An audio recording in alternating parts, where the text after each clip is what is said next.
മക്കയിൽ നിന്ന് മദീനയിലേക്ക് പോവുകയായിരുന്ന ബസ്സിലെ യാത്രക്കാരായ 42ഓളം പേർ അപകടത്തിൽ മരണപ്പെട്ട ദാരുണ സംഭവം കേട്ടാണ് ഇന്ന് ലോകമുണർന്നത്.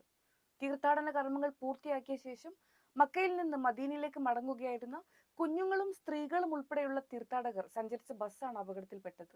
മദീനയിലേക്കുള്ള യാത്രക്കിടെ പുലർച്ചെ 1:30 ബസ് ഡീസൽ ടാങ്കറുമായി കൂട്ടിയിടിക്കുകയായിരുന്നു.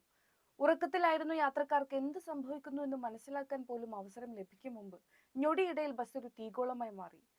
ഈ ദാരുണമായ സംഭവത്തിൽ 42 പേർക്കാണ് ജീവൻ നഷ്ടപ്പെട്ടത്. ഭൂരിഭാഗവും ഇന്ത്യക്കാരാണെന്നാണ് റിപ്പോർട്ടുകൾ. ഈ ദുരന്തത്തിൽ ജീവനോടെ രക്ഷപ്പെട്ട ഒരേ ഒരാളാണ് ഹൈദരാബാദ് സ്വദേശി 24-കാരനായ മുഹമ്മദ് അബ്ദുൽ ഷോയേബ്. അപകടം നടക്കുന്ന സമയത്ത് ഷോയേബ് ഡ്രൈവറുടെ സമീപത്തായിരുന്നു ഇരുന്നതെന്നാണ് റിപ്പോർട്ടുകൾ പറയുന്നത്. ഇദ്ദേഹത്തെ നിലവിൽ പ്രാദേശിക ആശുപത്രിയിൽ പ്രവേശിപ്പിച്ചിരിക്കുകയാണ്. ഔദ്യോഗികമായി ഇദ്ദേഹത്തിന്റെ ആരോഗ്യനിലയെക്കുറിച്ച് സ്ഥിരീകരണം വന്നിട്ടില്ല. ഈ ദുരന്ത വാർത്തയിൽ ആശങ്കയിലായ കുടുംബങ്ങൾക്ക് ഷോയേബിന്റെ അതിജീവനം ഒരു നേരിയ ആശ്വാസമാണ്. ദുരന്തത്തിൽപ്പെട്ട കുടുംബങ്ങൾക്ക് സഹായം ഏകോപിപ്പിക്കുന്നതിനായി ഇന്ത്യൻ അധികൃതർ അടിയന്തര നടപടികൾ കൈക്കൊണ്ടിട്ടുണ്ട്. ജിദ്ദയിലെ ഇന്ത്യൻ കോൺസുലേറ്റ് ജനറൽ വിവരങ്ങൾക്കും സഹായത്തിനുമായി ഒരു കൺട്രോൾ റൂം സജ്ജീകരിച്ചിട്ടുണ്ട്. തീവ്രമായ തീപിടുത്തം കാരണം മൃതദേഹങ്ങൾ തിരിച്ചറിയുന്നതിനും നാട്ടിലെത്തിക്കുന്നതിനും കാലതാമസം ഉണ്ടാകാൻ സാധ്യതയുണ്ടെന്നാണ് അധികൃതർ വിലയിരുത്തുന്നത്.